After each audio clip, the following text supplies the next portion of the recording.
No one ever said her name out loud. The moment it was spoken, machines hesitated, corridors fell silent, and even the bravest alien males suddenly found something else to look at. Her power was so immense that fearing her had become an instinct. Until one day, a human arrived and broke the galaxy's unspoken agreement. He didn't flinch. He didn't bow. He smiled.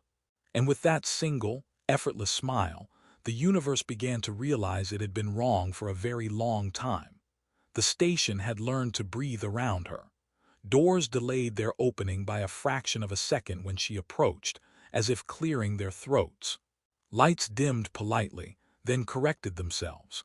Somewhere deep in the core, a stabilizer hummed a little louder, like a nervous animal pretending not to be nervous. She noticed all of it, because she always did, and because pretending not to notice took more effort than letting the universe quietly flinch.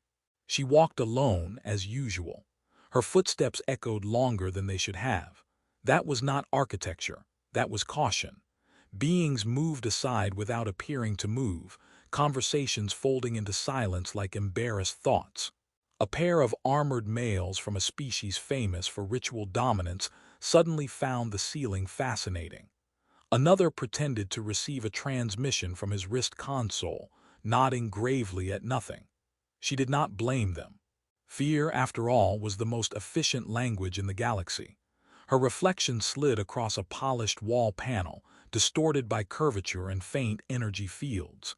Human, anyone would say if they weren't looking closely. Human proportions, human symmetry, human softness. Only the ears gave her away, long and tapering back with a grace that no human evolution had bothered with. They twitched once, betraying irritation, then stilled. Control was important. Control was everything. She had been taught that before she had been taught numbers. A maintenance drone drifted too close. It froze midair, system stuttering, then backed away as if it had suddenly remembered a childhood trauma. She sighed, and the sigh carried weight. Somewhere a sensor recalibrated itself in apology. She reached the transit hub and waited, hands folded, posture precise. Waiting was safer than moving.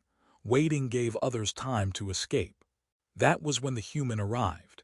He came in loudly, which already set him apart. Not loud in volume, but in presence, like someone who had never learned to apologize for existing. His boots scuffed the floor. His jacket was patched with symbols that meant absolutely nothing to anyone but him, and he was arguing cheerfully with the station's arrival interface. "I'm just saying," he said. "If you know my name, my ship's serial number, and the fact that I snore, you can probably let me through without the lecture." The interface replied with patient authority. He ignored it. She felt him before she looked at him. Not power. He had none worth measuring, but density, emotional gravity, the irritating kind that pulled attention whether you wanted it or not. He turned, finally noticed the sudden absence of everyone else, and then noticed her. For one long, precarious moment, the station held its breath. "Oh," he said, blinking once. His gaze flicked to her ears, then back to her face. Cool ears. That was it. No flinch. No dominance display. No fear-response pheromones spiking the air. Just appreciation. Mild, unguarded, and entirely inappropriate. A nearby warning glyph flickered uncertainly, then turned itself off. She did not respond. She waited for the second reaction, the delayed one, the moment when understanding arrived and terror followed. It always did. It didn't. He smiled at her. Not the sharp, challenging smile used by predators. Not the deferential curve of the afraid. Just a smile, easy and unremarkable, as if she were a fellow traveler and not the reason half the station had emergency evacuation drills named after her. "First time here," he continued, gesturing vaguely at the hub. "Does it always feel like this place is judging you?" Her ears twitched again. "You should leave," she said, "because that was the script, because it was safer, because it always worked." He considered this. Is there a reason, or is this more of a general lifestyle recommendation? There it was. Humor. Casual, unarmored humor, tossed directly into a situation that usually collapsed under its own tension. She felt something shift, subtle but real, like a lock loosening that had never been meant to open. "I am dangerous," she said. Honesty, then. That was also safer. "Yeah," he nodded, glancing around at the empty space. "I gathered. Whole place feels like it's one bad thought away from running away screaming." That would be accurate. He looked back at her, really looked this time, eyes thoughtful rather than assessing. "You don't seem dangerous, you seem tired."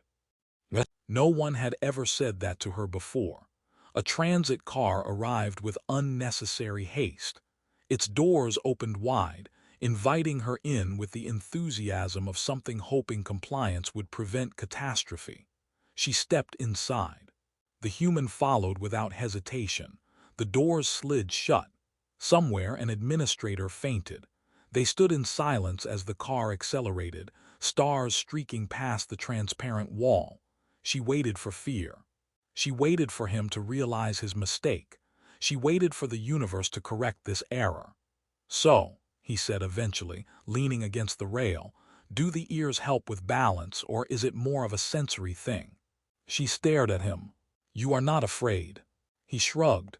"I mean, I've been afraid, just not of you." "That is statistically improbable. Humans are big fans of that." The car slowed. She felt the station relax slightly, recalibrating expectations, rewriting a few emergency scenarios. For the first time in a very long while, she found herself doing something reckless. She laughed. It came out softer than she expected, unfamiliar in her own chest. The sound rippled outward, gentle but potent, and a light panel flickered in surprise. He grinned wider. "Okay, now that's dangerous." When the doors opened, people pretended not to stare, pretended not to see the impossible sight of her stepping out beside a human who was still alive, still smiling, still very much unconcerned. She did not tell him her name. He did not ask. They walked together anyway, and for the first time since her power had outgrown the galaxy's comfort, she did not feel like a disaster waiting to happen. She felt, impossibly, like a person. The station stopped, pretending nothing unusual was happening about 12 hours later. This was not because of alarms or explosions. Those would have been easier to explain. It was because the human was still there, still alive, and still walking beside her. Like proximity to annihilation was a casual preference rather than a terminal mistake. They had reached one of the quieter observation corridors, the kind designed for contemplation, diplomacy, or discreet existential dread. Stars slid past in slow, dignified arcs. The glass was reinforced with layers of transparent alloys and fields that could survive minor wars. She stood near it, hands folded again, posture returning out of habit. He leaned against the glass anyway. "You know," he said, "this view really loses something when everyone's too scared to enjoy it." "You should not lean there," she replied. "The field occasionally destabilizes." He looked down at his boots. "Destabilizes how?" She considered. "Last time, it inverted local gravity for 3 seconds." "Oh, that's fine then." "That is not." He pushed off the glass just as the field flickered. For a brief moment, his hair lifted as if greeting the ceiling, then settled. He laughed, delighted. "See, free entertainment." She stared. The field stabilized instantly, as if embarrassed. "You adjust reality," he added. "I annoy it. Fair trade." They walked on. She had begun to notice things about him that defied simple explanation. Not power, never that, but endurance. He had asked her questions that others would never dare, trivial questions, curious ones. What she ate. Whether her ears were sensitive to music. If she slept, and if so, whether she dreamed in colors humans didn't have names for. She answered some, avoided others. "Everyone else avoids me," she said finally. "They believe proximity will provoke an incident." "And you're worried it might," he replied. "Yes." "Any chance you can narrow that down to a percentage? I like to know my odds." She paused. "With most beings, 73%. He nodded solemnly. "With me." She hesitated longer. The station noticed, systems hovering in readiness. Undetermined. "Nice," he said. "I love mystery." They entered a communal module that had been cleared in advance, though no one admitted doing the clearing. Tables stood empty, chairs carefully spaced as if social distance could be enforced by furniture. An automated dispenser activated the moment she stepped inside, offering refreshments with desperate enthusiasm. The human studied the options. Do you know what half of these are? No. Excellent dealer's choice. He selected something luminous and blue. It hissed softly, then attempted to crawl out of its container. She raised an eyebrow. Ah, he said. That's new. The drink froze mid-escape, then retreated, sulking. You should not antagonize unknown substances, she said. He sipped it anyway, coughed. Tastes like regret. She felt the corner of her mouth lift before she could stop it. They sat. The chairs adjusted themselves cautiously. For the first time in years, she sat across from someone rather than alone. I was trained, she said, words emerging without the usual internal resistance, to limit interaction. Emotional variance increases output volatility. Makes sense, he replied. Humans tried that once, didn't stick. Why? We're bad at following rules that make us lonely. The word lingered between them. Lonely. She had many words for isolation, clinical and precise, but none that felt like that. A drone passed by, then passed again, clearly spying. He waved at it. It retreated at speed. You don't act like others, she said. Yeah, he smiled. They tell me that a lot, usually right before paperwork. She studied him, really studied him, the way she might study a variable that refused to stabilize. His presence didn't suppress her power or provoke it. It simply existed alongside it. The station's systems adjusted, recalibrated, learned. What do you see when you look at me? She asked quietly. He didn't answer immediately. He tapped the table, thinking. Someone who's been told their whole life that strength means isolation. Someone who's tired of being a cautionary tale. Her ears tilted back, vulnerable. And, he added, someone with excellent ears. She laughed again, sharper this time, and the lights flickered in applause. Somewhere far above them, administrators rewrote protocols. Somewhere even farther, sensors detected a shift, a statistical anomaly forming around one human and one alien woman who should not have been sitting together, sharing bad drinks and worse jokes. She felt it too. A subtle change, like a door opening where there had never been a door before. For the first time, she wondered what might happen if she didn't close it. The first warning arrived as a polite request. It appeared on every surface at once, text and symbol braided together in a dozen galactic standards, accompanied by a tone designed to soothe prey animals and irritate predators. She felt it before she read it, a tightening in the fabric of probability, a familiar pressure that meant powerful beings had begun making decisions about her without consulting her. External delegation en route, the message announced. Please remain stationary. Compliance is appreciated. He read it upside down from where he was reclining on a bench that had long since given up trying to eject him.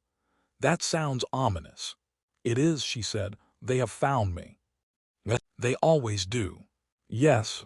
He swung his legs down and stood, stretching like this was merely an inconvenient meeting rather than the prelude to catastrophe.